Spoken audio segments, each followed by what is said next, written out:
하늘과 땅의 모든 권세를 가신 예수 그리스도를 우리가 믿고 구원받고 하나님 자녀 되게 하심에 감사합니다. 하나님, 이 시간 복음 때문에 행복한 밤이 되어지게 하여 주소서. 하나님의 말씀 속에서 힘을 얻게 하시고 세상을 이길 수 있는 지혜를 얻는 시간 되게 하여 주소서.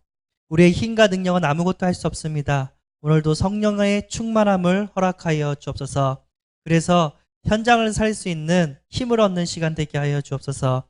예수 그리스도의 이름으로 기도드리옵나이다. 아멘. 로마서 13장입니다.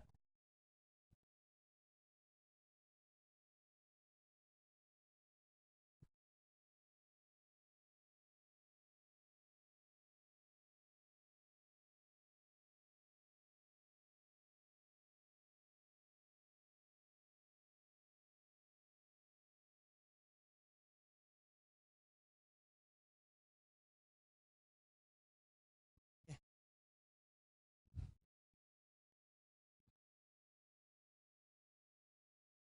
13장 다 읽어야 되는데 7절까지 우리 합독하겠습니다. 각 사람은 위에 있는 권세들에게 복종하라. 권세는 하나님으로부터 나지 않음이 없나니 모든 권세는 다 하나님께서 정하신 바라. 그러므로 권세를 거스리는 자는 하나님의 명을 거스림이니 거스리는 자들은 심판을 자취하리라. 다스리는 자들은 선한 일에 대하여 두려움이 되지 않고 악한 일에 대하여 되나니 네가 권세를 두려워하지 아니하려느냐. 선을 행하라. 그리하면 그에게 칭찬을 받으리라. 그는 하나님의 사역자가 되어 내게 선을 베푸는 자니라. 그러나 네가 악을 행하거든 두려워하라. 그가 공연히 칼을 가지지 아니하였으니 곧 하나님의 사역자가 되어 악을 행하는 자에게 진노하심을 따라 보응하는 자니라. 그러므로 복종하지 아니할 수 없으니 진노 때문에 할 것이 아니라 양심을 따라 할 것이라. 너희가 조세를 바치는 것도 이로 말미암음이라. 그들이 하나님의 일꾼이 되어 바로 이 일에 항상 힘쓰니라. 모든 자에게 줄 것을 주되 조세를 받을 자에게 조세를 바치고 관세를 받을 자에게 관세를 바치고 두려워할 자를 두려워하며 존경할 자를 존경하라. 아멘. 네, 오늘 말씀의 제목은 그리스도인과 세상 권세입니다. 그리스도인과 세상 권세. 그러니까 여기 나오는 이야기는 이제 정치인들을 얘기하는 것 같아요. 권세자들. 그래서 우리가 이제 대통령도 있고 여러 가지 국회의원들도 있고 여러 가지 권세를 잡은 자들 있잖아요. 근데 결론적으로 얘기하자면 그것도 하나님 뭐에 있다고요? 손에 있다는 거예요. 그 사람들이 불법을 행하면 어떡해요? 예. 그것도 하나님의 손에 있고 또 하나님께서 반드시 보응을 하십니다. 왜냐하면 우리 하나님은 공의의 하나님이기 때문에 세상 질서를 움직이는 데 있어서도 하나님께서 어떻게 한다? 통치를 하고 계신다. 이것을 우리가 믿음으로 이렇게 고백하고 그리고 세상을 바르게 돌아갈 수 있도록 우리가 복음 운동을 해야 될 줄 믿습니다. 먼저 강단 말씀 볼게요. 응답을 누리는 말씀의 행복.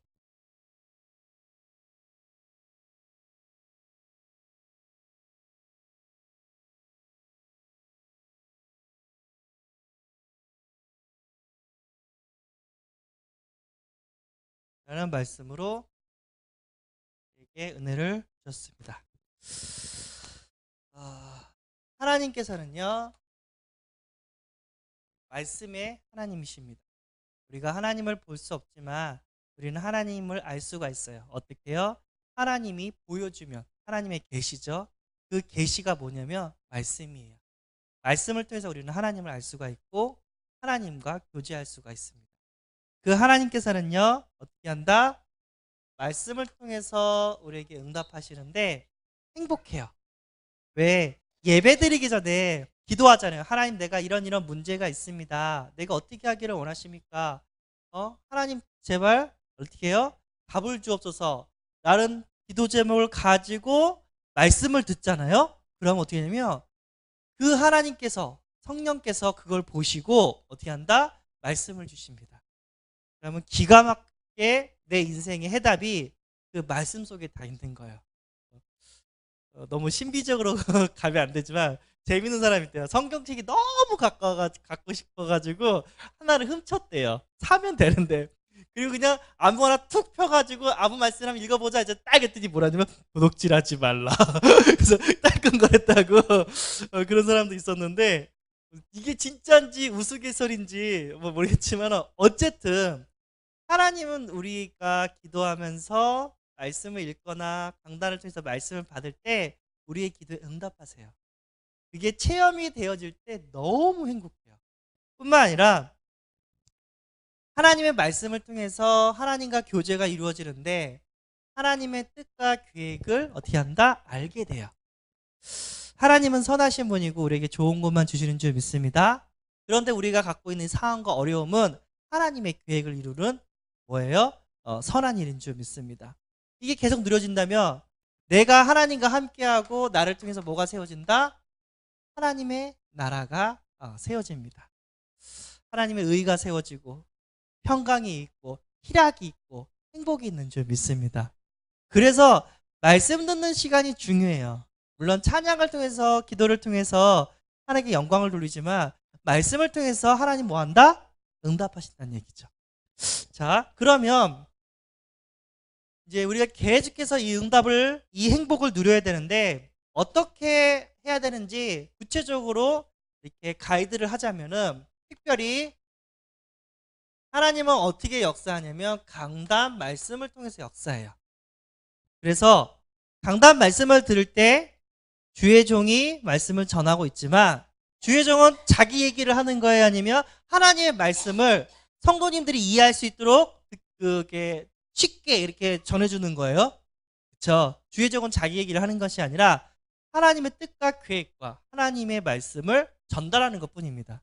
그래서 우리는 항상 무슨 중심으로 받아야 되냐면은 주의 종을 통해서 하나님께서 말씀을 주신다는 믿음으로 우리는 받아야 될 줄 믿습니다. 그때 강단에서 말씀이 선포될 때 나를 향하신 하나님의 언약을 어떻게 된다? 잡아야 된다고 했습니다. 말씀을 흘려보내는 게 아니라 하나님이 내가 어떻게 하기를 원하시구나 하면서 나를 향하신 하나님의 음성, 하나님의 언약을 우리는 붙잡아야 될 줄 믿습니다.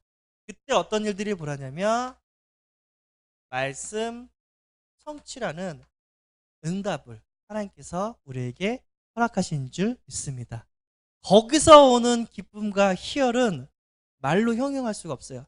하나님의 말씀에 순종했는데 기적 같은 일들이 벌어져요. 거기에서 오는 응답은 진짜 세상에서 오는 응답보다 어마어마한 것 같습니다.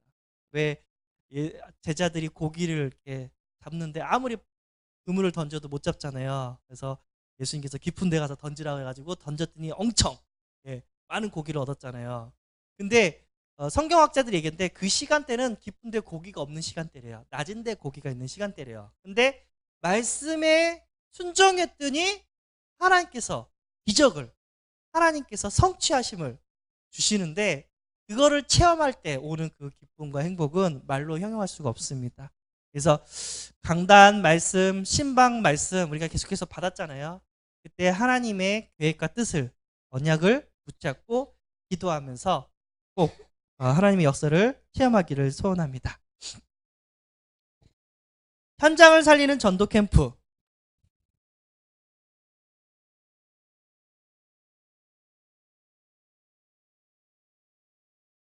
드디어 이제 사전 캠프를 지내서 이제 예비 캠프 본 캠프로 들어갔습니다. 그래서 여러분 캠프 하면 어때요?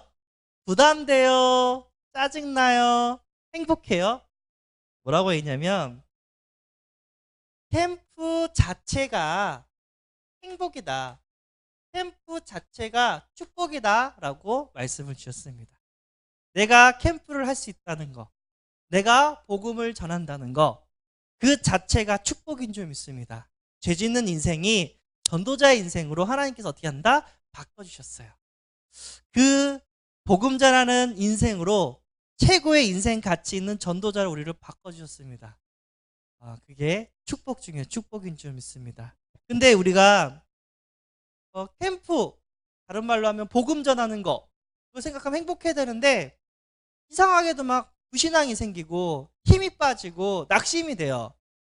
그 이유 중에 하나가 뭐냐면은, 많은 이유가 있겠지만 흑암이 막 역사하고 영적 전쟁을 해야 되는 이유가 있지만, 그 중에 이유 중에 하나가 뭐냐면 열매의 기준을 둬서 그러는 거예요. 그래서 열매는 하나님이 주시는 겁니다. 그러니까 이렇게 교회에 새 가족을 보내주시는 것은 하나님이 보내주시는 줄 믿습니다. 아멘. 그런데 그 열매에 치중을 하다 보니까 전도하는 게 어떻게 한다? 즐겁지가 않아요. 그러면 안 돼요. 내가 무슨 일이 너무 좋아서 했는데 거기에 그걸 통해서 응답을 받았어요. 그러면 응답 때문에 그걸 좋아해야 될까요? 내가 그걸 하는 것 때문에 좋아할까요? 어려운 말인가요? 그러니까 자기가 직업을 선택하라고 할 때도 뭐라고 생각하냐면은, 우리 돈 같은 거 신경 쓰지 말고 내가 좋아하는 거, 나의 달란트로 세계복음할 수 있는 거를 선택하라고 하잖아요. 그쵸? 근데 내가 그걸 좋아서 막 하다 보니까 어떻게 경제가 이렇게 따라오는 거잖아요. 근데 그 경제로 보고 뭔가를 선택한다면은 그 사람 불행한 사람이에요. 자기가 하기 싫은데 왜 그거 하니까 돈 때문에 한다고 생각해봐요. 진짜 불행한 것 같아요. 나는 행복해서 이 일이 너무 즐거운데 경제가 따라오듯이, 나는 진짜 전도하고 복음 전하는 게 너무 즐거운데 함께 할 수 있는 제자가 따라오는 그런 응답이 최고의 축복인 줄 믿습니다. 그래서 할 때 길게 봐라, 멀리 봐라. 그냥 내가 조금 해서 뭔가 탁 얻으려고 하지 말고, 그걸 떠나서 전도하는 자체가 나의 기쁨이고 행복이 되면서 내가 멀리 봐라. 하나님께서 반드시 그 증거와 응답을 주신다고 약속하셨습니다. 그래서 캠프할 때 뭐 하지 말라고요? 시험 들지 말래요. 왜냐하면 내가 생각하는 것처럼 되지 않을 때가 있어요. 이런 거 여러 가지 시험 들면은, 그건 캠프가 아니라고 했습니다. 시험 드는 게 아니라 오히려 감사해야 되겠죠. 그리고 남길 게 있대요. 뭐냐면 캠프가 끝나도 지속적으로 전도할 수 있는 뭐를 남기라면 시스템을 남기라고 하셨습니다. 그래서 진짜 무너졌던 다락방이 다시 열리고 계속해서 지속적으로 전도할 수 있는 전도운동의 시스템들이 이렇게 세워지기를 소원합니다. 하나님께서 반드시 그 응답을 우리에게 주실 줄 믿습니다. 안과 밖으로 우리 자체에서 시스템을 세우거나 아니면 또 다른 제자를 만나서 시스템이 세워지거나 안과 밖으로 지속적으로 전도할 수 있는 시스템들을 하나님께서 주실 줄 믿습니다. 그리고 없으면 새로운 밭을 보라고 얘기하셨습니다. 하나님께서 우리가 못 보았던 새로운 밭, 그게 분명히 있을 텐데 그것을 찾으라고 이렇게 말씀을 주셨습니다. 캠프하는 가운데서 하나님께서 그 길을 인도하실 줄 믿습니다.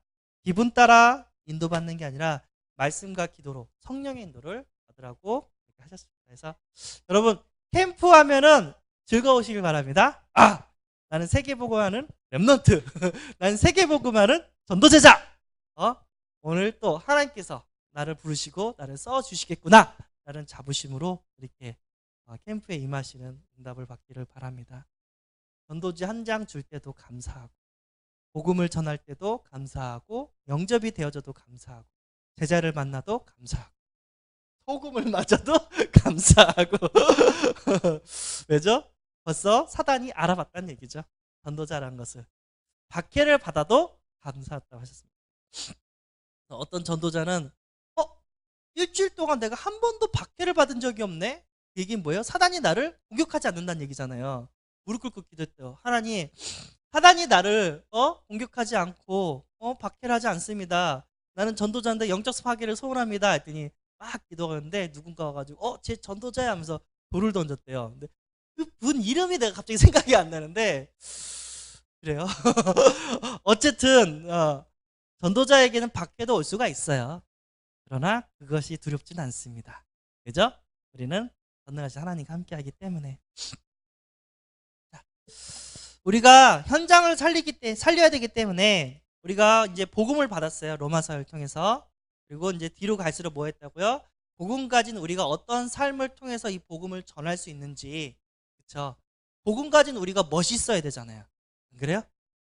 그것을 우리가 이렇게 지혜를 얻고 또 하나님 앞에서 그 기도 응답을 받고 또 다른 멋있는 전도자로 우리는 세워져야 될 줄 믿습니다. 그래서 오늘 말씀이 뭐가 되냐면 세상 권세가 있다는 거예요. 세상 권세를 붙잡은 자들, 잡은 자들 사람이 있답니다. 이것들을 어떻게 우리가 복음적으로 해석을 해야 될지 얘기 나왔습니다. 1, 2절 볼게요. 각 사람을 위해 있는 권세자들이겠죠. 복종하라. 권세는 하나님께로부터 나지 않음이 없나니 모든 권세는 다 하나님께서 정하신 바라. 여기는 권세들에게 뭐 하라고요? 복종하라고 하셨어요. 왜죠? 이 권세는 어디로부터 나왔다고요? 하나님께로부터 나왔다고 1절에 말씀하고 계십니다. 그 4절, 6절, 특별히 4절 볼게요. 그는 하나님의 사역자가 되어 내게 선을 베푸는 자니라. 그러나 네가 악을 행하거든 두려워라. 그가 공연히 칼을 가지지 아니하였으니 곧 하나님의 사자가 되어 악을 행하는 자에게 진노하심을 따라 보응하는 자니라 라고 얘기를 합니다. 그래서 다스리는 자, 권세들, 다스리는 자들, 똑같은 말이죠. 같은 사람들한테. 이 사람들은 뭐냐면은 하나님의 사역자래요. 하나님이 세운 하나님의 사역자, 6절에는 뭐라고 표현하냐면 하나님의 일꾼이래요. 여기는 4절에서 6절 이렇게 하고 있습니다. 그래서 이 권세자들에게 어떻게 복종하라. 하나님의 통치를 받는 자들이다. 눈에는 보이지 않지만 그래서 뭐냐면 선을 네가 행하면 칭찬을 받게 될 것이고 네가 악을 행하면 보응을 받게 된다. 누구를 통해서? 권세자들을 통해서 이게 이런 일들이 벌어진다고 합니다. 그래서 어떻게 해요? 두려워하라 얘기했습니다. 그러나 그 권세자들은 선을 행하는 자들을 어떻게 한다? 칭찬한다고 합니다. 절대 나쁜 게 아니에요. 세상이 돌아가기 위해서 하나님께서 세우신 조직이에요. 그렇잖아요. 인간적으로 봤을 때 남의 물건을 훔쳐요. 그러면 잘했어요 그러면 안 되잖아요. 누군가가 막아줘야 되잖아요. 그런 것들을. 그렇죠? 그걸 누가 하죠? 권세자들이 그걸 막아준다는 얘기예요. 그거는 하나님이 세우신 사역자 일꾼이라고 얘기를 합니다. 세상이 돌아갈 수 있도록. 이해하셨죠? 그리고 어디까지 말씀하시냐면요. 7절에 어떤 말씀이 있냐면요. 모든 자에게 줄 것을 주되 조세를 받을 자에게 조세를 바치고 권세를 받을 자에게 권세를 바치고 두려워할 자를 두려워하며 존경할 자를 존경하라 라고 얘기를 합니다. 그래서 세금 아시죠? 조세. 여기 또 뭐가 나와요? 네? 관세. 네. 이거를 어떻게 한다? 바치래요. 이거는 뭐냐면 우리가 해야 될 의무입니다. 상식이죠. 하나님 자녀가 세금을 어떻게 해요? 조작을 해야 됩니까? 아니면 정직하게 내야 됩니까? 그렇죠. 우리는 하나님 자녀인데 사기치면 안 됩니다. 옛날에는 교회 장로님이라면 무조건 보장하고 뭔가가 빌릴 거라는 건 다 빌려줬대요. 이 정도로 마을에서 장로님이면 그만큼 정직하고 그만큼 철저했던 그런 이미지가 있었대요. 옛날에는. 우리가 하나님 자녀인데 우리가 해야 될 거 이런 것들은 어떻게 한다? 정직하게 세금을 내고 정직하게 경제를 활동을 해야 된다고 성경은 말씀하고 계십니다. 이거 좋은 예는 아닌데 제가 옛날에 있었던 교회에서 진짜 믿음이 좋았던 권사님이 이제 세무소에서 일을 했어요. 교회 건축이 이제 해서 경제적으로 너무 힘든 거예요. 어떤 기업에서 온 거예요. 근데 이제 세무서에 하면 높은 장이 있잖아요. 장이 허락하지 않은 일을 직원인 자기가 허락을 했대요. 그게 뭐냐면 내가 이런 세금을 내야 될 돈이 있는데 네가 이렇게 조작을 해가지고 세금 안 나게 서류를 좀 해줘라. 그러면 그 돈 중에 1억을 너한테 주겠다. 이렇게 이제 오는 거예요. 그러니까 어떻게 보면 이제 자기 기능으로 꽁돈 1억을 벌 수 있는. 근데 그 당시 그 교회 건축이 힘든 상황이기 때문에 장은 안 된다고 했는데 직원인 우리 권사님이 오케이를 해버린 거예요. 내가 좋아했더니 나한테 1억 줘라. 왜냐면 나는 교회 건축 공부를 해야 되니까. 그 상황인 거예요. 그 목소리, 그 이야기가 그분이 얼마나 간절하고 교회를 사랑하고 교회가 힘든 것들을 진짜 어떻게 하든지 할 수 있는 방법이나 나에게 가지고 있는 달란트는 이거밖에 없는데 그런 모아쓴 걸 다 그러니까 뭐 한숨만 나오는 거예요. 저 입장에서는 그 당시 제가 전도사였잖아요. 이래야 되나 하면서 한숨이 나는 건데 그게 이제 담임 목사님이 딱 들어갔어요. 뭐라는 줄 알아요? 당장 노 했어요. 갖다 줘라. 그거는 하나님의 방법이 아니다. 그 얘기한 거예요. 하나님은 전능하신 분입니다. 하나님 우리의 중심을 받으시고 하나님 모든 만물을 이끌어 가시는데 어떻게 한다? 이런 뭐랄까 불법을 행하는 방법으로 하나님이 일을 하질 않아요. 누가 봐도 멋있다. 누가 봐도 선하다. 이런 방법으로 하나님은 하나님 일을 이루어 가세요. 이해하셨죠? 무슨 얘기인지. 아무리 내가 복음을 위해서 내가 이 짓을 해도 하나님 뭐라 간다? 좋아하지 않는다는 얘기예요. 이해하셨죠? 어려운 거 아니죠? 10절에는 율법이라고 나오는데 이것도 하나의 법이죠. 10절 읽어볼게요. 10절인가요? 9절 같은데요. 제가 오타한 것 같아요. 그쵸? 8절, 9절. 그래서 9절. 간음하지 말라, 살인하지 말라, 도둑질하지 말라, 탐내지 말라 한 것과 그 외에 다른 계명이 있을지라도 내 이웃을 내 자신과 같이 사랑하라 하신 그 말씀 가운데 다 들었느니라. 여기 뭐가 있냐면은 율법을 얘기하는 거죠. 근데 우리는 이제 법이라고 얘기하겠습니다. 법에는 간음하라고 했어요? 안 하라고 했어요? 하지 말라고 했죠. 도둑질, 남의 거를 훔치는 거 하지 말라고 했죠. 그리고 살인, 그리고 탐함 이런 것들 어떻게 한다? 하지 말라고 이렇게 이야기를 하고 있습니다. 9절에 8절에는 이것을 율법이라고 이렇게 표현을 했습니다. 우리는 법이라고 얘기를 하겠습니다. 세상 법과 율법은 같은 맥락이에요. 간음하지 말라, 도둑질 말라, 살인하지 말라, 탐하지 말라. 이게 같은 얘기인데 지금 우리 사회 문화적으로 뭐 때문에 지금 힘들어하고 있죠? 그렇죠? 미투 때문에 힘들고 있어요. 미투는 어디에 걸리냐면 간음에 걸린 거예요. 그렇죠? 근데 하나님은 하지 말라고 했어요? 하라고 했어요? 하지 말라고 했어요. 그 운동을 통해서 간음했던 사람들이 다 이렇게 구속이 되거나 조사를 받는 일들이 벌어지고 사회적 명성과 지위를 다 내려놓을 수밖에 없는 상황이 벌어진 거예요. 근데 그걸 볼 때 무슨 생각이냐면 하나님이 하시는 거예요. 하나님은 악을 싫어하세요. 사랑의 하나님이지만 우리가 악을 행하는 그런 나쁜 짓을 하기를 원하지 않으세요. 왜죠? 하나님의 속성에 공의와 뭐가 있죠? 사랑이 있어요. 하나님은 공의의 하나님이십니다. 그걸 통해서 우리가 자꾸만 죄악 가운데 죄인이기 때문에 하나님의 사랑으로 우리가 구원을 받아야 되겠죠. 그런데 구원을 받았지만 우리가 간음하는 거 하나님 싫어하십니다. 그렇죠? 우리가 도둑질하는 거 하나님이 싫어하십니다. 이거는 하나님의 선하신 계획인 줄 믿습니다. 선하신 하나님의 뜻인 줄 믿습니다. 아, 유영조 드디어 율법 설교하네. 그렇게 얘기를 하는 게 아니라 어쨌든 하나님 이건 싫어한다는 거예요. 남을 해하는 것을, 남에게 상처를 주고 아픔을 주라는 것은 싫어한다는 거예요. 그럼 하나님이 싫어하면 우리는 뭐도? 우리도 싫어하는 게 맞아요. 이게 하나님의 뜻인 줄 믿습니다. 그럼 내가 간음을 했어요. 미투의 그 운동에 내 이름이 많고 악이 있어도 우리는 어떻게 한다? 세상을 떠나는 게 아니라 세상 속에 들어와서 세상을 살리는 겁니다. 종교인들은 어떻게 해요? 세상과 단절을 지으려고 해요. 우리는 그 정도 수준 되면 안 됩니다. 세상 속에 들어가서 세상을 바꾸어야 돼요. 이게 하나님의 뜻입니다.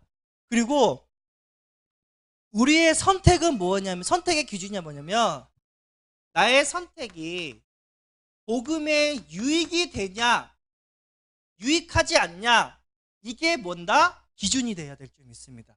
무슨 얘기인지 아시죠? 내가 뭔가를 선택하고 판단할 때 해야 되냐 말아야 되냐, 그게 과연 내가 이걸 함으로써 복음에 유익이 되냐, 전도에 유익이 되냐, 이거를 판단하면서 우리가 선택을 해야 될 줄 믿습니다.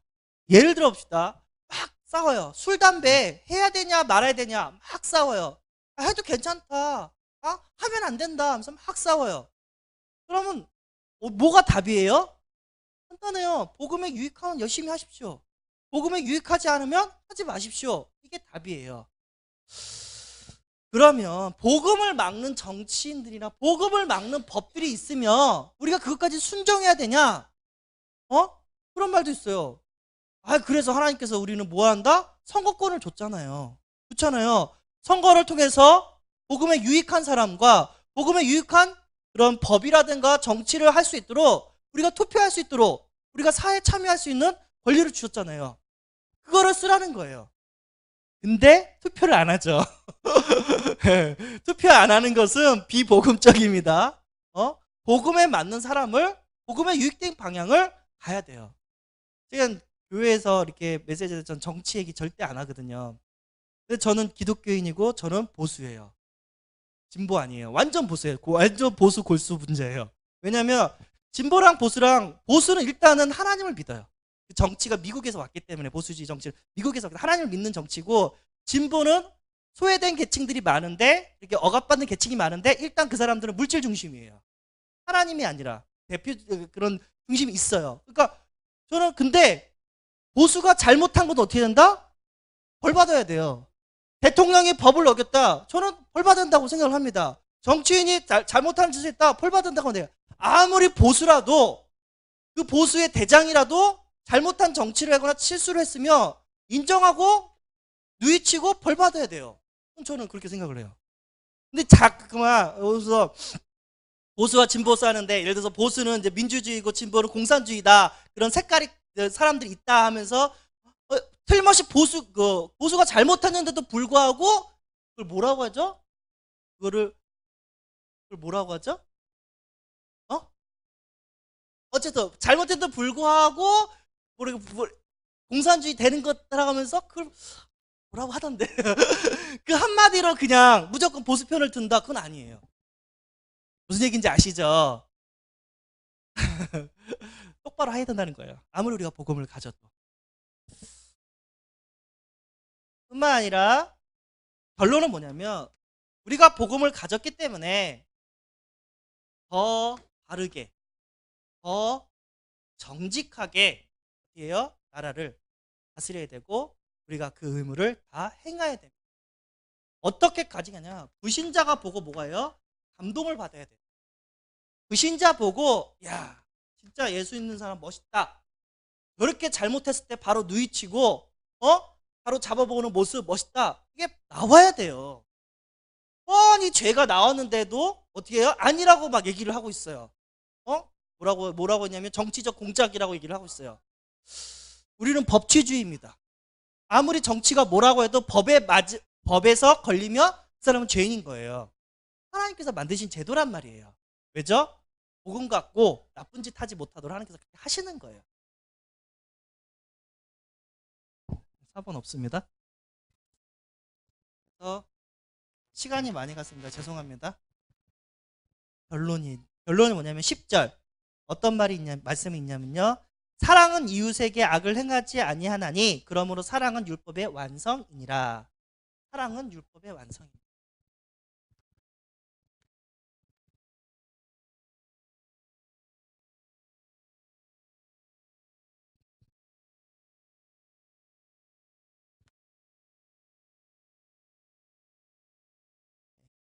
그래서 이웃에게 악을 행하지 않고, 그리고 우리는 하나님을 사랑하고 이웃을 사랑하는 복음 정신으로 살아야 될 줄 믿습니다. 이게 결론이에요. 내가 아무리 복음을 갖고 구원을 받았지만 나를 통해서 이웃이 고통을 받는다, 그럼 하나님 원하지 않습니다. 내가 바르게 하기를 원하시고 하나님 능력으로 우리가 그 사역을 잘 감당해야 되기를 원하십니다. 14절에 이런 말이 있어요. 마지막으로 오직 주 예수 그리스도로 옷 입고 정욕을 위하여 육신의 일을 도모하지 말라. 오직 주 예수 그리스도로 옷을 입으래요.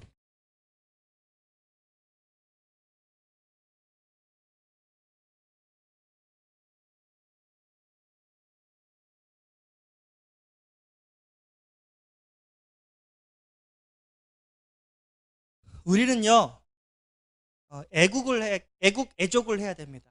그게 하나님의 뜻인 줄 믿습니다. 그러면 어떻게 우리가 이웃을 살리고 나라를 살릴 수 있냐? 눈에 보이지 않는 영적인 사실을 알아야 됩니다. 우리는 뭐를 해야 되냐면 저주와 재앙과 흑암의 권세들과 싸우고 우리는 영적 문제를 해결해야 됩니다. 왜냐하면 그 사람이 흑암에 잡히고 영적 문제에 잡히면 그 사람은 뭐 할 수밖에 없죠? 죄 지을 수밖에 없어요. 그것을 해결할 수 있는, 그것을 막을 수 있는 그리스도 복음으로 전해줘야 될 줄 믿습니다. 이게 나라를 사랑하는 방법이고요. 우리는 또 뭐를 하냐면 사람들이 죄 용서를 받고 어떻게 한다? 구원받을 수 있도록 하나님 자녀 될 수 있도록 그 길을 우리를 알려줘야 됩니다. 이게 하나님의 뜻인 줄 믿습니다. 죄 졌을 때 빨리 회개하고 하나님 앞에 나가는 방법, 예수 그리스도 복음, 영접인 줄 믿습니다. 뿐만 아니라 진짜 나라를 사랑하는 것은 뭐냐면 이 복음을 전하는 영접운동입니다. 진짜 나라를 사랑하는 것은 뭐냐면 말씀운동입니다. 그리고 렘넌트를 세우고 제자를 세우는 것이 진짜 애국이고 애쪽입니다. 그죠? 이 사람들이 하나님을 만나고 이 사람이 진짜 복음을 누린다면 그 죄악 가운데 그 사단에 어떻게 해요? 그 사단에 잡혀서 악한 일을 하지가 않게 된다는 거예요. 그래서 우리는 어떻게 한다? 이 모든 것들은 하나님의 말씀은 인간을 이롭게 하고 하나님의 말씀은 인간을 멋있게 합니다. 그 길을 우리는 가르쳐야 되고 전해야 될 줄 믿습니다. 하나님은 우리가 죽기를 원하시지 않으세요. 하나님은 우리가 죄 가운데서 회개하기를 원하시고 하나님은 우리가 영원히 살기를 원하십니다. 근데 사람들은 계속해서 죄를 짓고 계속해서 자살을 해요. 그건 하나님의 뜻이 아닙니다. 누구한테 잡힌 거죠? 마귀한테 잡힌 거예요. 그 마귀한테 잡힌 자들을 우리는 하나님의 말씀으로 다 살려야 될 사명과 하나님의 천명이 있는 줄 믿습니다. 기도 제목은요, 아직 계속해서 이어지고 있는데, 우리 춘계 대신방, 진짜 이 신방을 캠프로 꼭 이어가시길 바랍니다. 이 복음은 행복한 것이고 기쁜 것이고 이 복음은 들으면 들을수록 힘이 나는 거예요. 맞습니까? 맞잖아요. 그럼 어떻게 돼요? 나의 원수에게 이 복음을 전해야 됩니다. 나를 힘들게 하는 사람들한테 이 복음을 전해야 됩니다. 그 힘들게 한 사람을 죽이는 게 아니라 그 힘들게 한 사람을 어떻게 해요? 살려내고 그 힘들게 하는 사람은 자기도 힘들어서 힘들게 하는 거거든요. 행복하게 만들어야 될 이유가 있는 줄 믿습니다. 내가 행복하면 다른 사람들 힘들게 하지 않아요.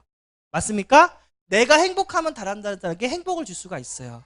이것을 하는 게 가문복음하고 우리 캠프인 줄 믿습니다. 그리고 말 그대로 전도 캠프 5.1조 팀을 통해서 우리가 전도 캠프를 이끌어가고자 합니다. 기도해 주시기 바라고요. 그리고 우리의 나라를 놓고 기도하시기를 바랍니다. 예. 이 모양 저 모양 어려운 일들이 있고 힘든 일이 있지만 하나님은 세상 권세자를 통치하고 계시고 있습니다. 아멘. 야당이든 여당이든 하나님은 다 이끌어 가십니다. 우리는 기도하면 돼요. 그죠? 하나님의 뜻과 계획을 위해서 하나님, 그리고 또 그런 정치인들을 위해서 우리는 기도를 해야 될 이유가 있는 줄 믿습니다. 사람들은 그런 것 같아요. 다 행복하기를 원하는 것 같아요. 네. 기도하겠습니다. 하나님, 진짜 응답을 누리는 말씀의 행복을 계속해서 우리가 맛을 보게 하시고 이번 캠프를 통해서 부신앙하지 않고 지속할 수 있는 전도 시스템들이 세워지게 하시고 캠프 자체가 우리의 기쁨이 되게 하여 주옵소서. 하나님, 세상 권세자들을 욕하는 게 아니라 하나님 그들을 살릴 수 있는 우리 전도자가 될 수 있도록 하나님 도와주옵소서. 내가 먼저 복음 때문에 행복하고 이 행복을 전할 수 있는 하나님 응답을 더해달라고 기도하겠습니다. 하나님 감사